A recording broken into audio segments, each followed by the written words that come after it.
Could I make a few comments on the Wounds War and also sort of go into the future aspect of it also? My name's Bill Davis, formerly of Ohio VVAW, now living and working in Chicago, Illinois. Following the year that I was in Vietnam, along with some other people I was in Vietnam with, we determined that based on what we'd seen in Vietnam and the horrors that we'd experienced and seen, that we didn't feel like we could ever return and live in the United States again. I had no concept of what the anti-war movement was or the peace movement, and had really no connection to it, but we were very angry and alienated, and we're looking for a place like we felt that we could live in the world. And we determined that following our tour of duty in Vietnam, we'd go to Thailand.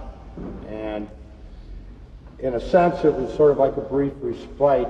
We formed our own sort of peer support group, became actively anti-war as active duty GIs to the point of like distribution of literature, no overt sabotage, but definite work slowdowns, and we ran an underground radio station out of the barracks, which turned out to be the best radio station in the area.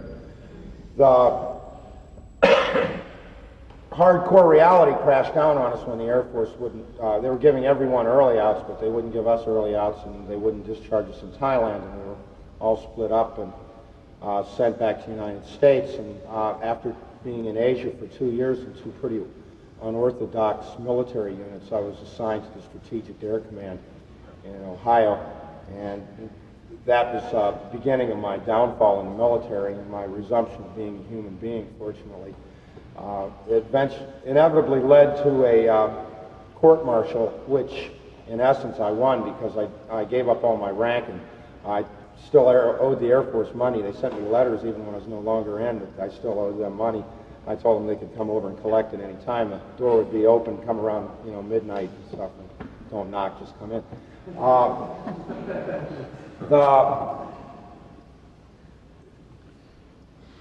I joined VVAW while I was still on active duty at that time, and the events at Kent State had a crushing effect on me, and it raised my anger and frustration to almost a fever point.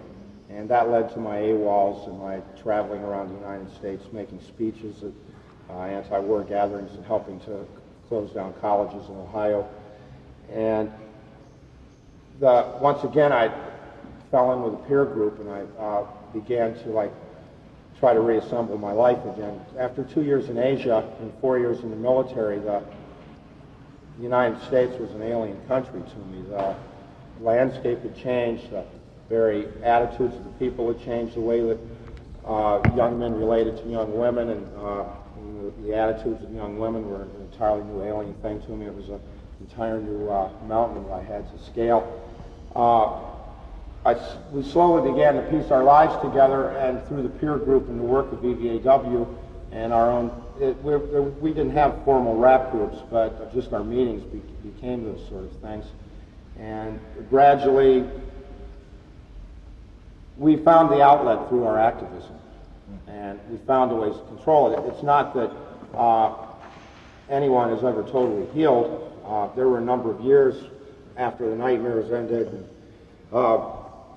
things went on that I have this fear of getting in some kind of confrontation where my whole world would melt on me.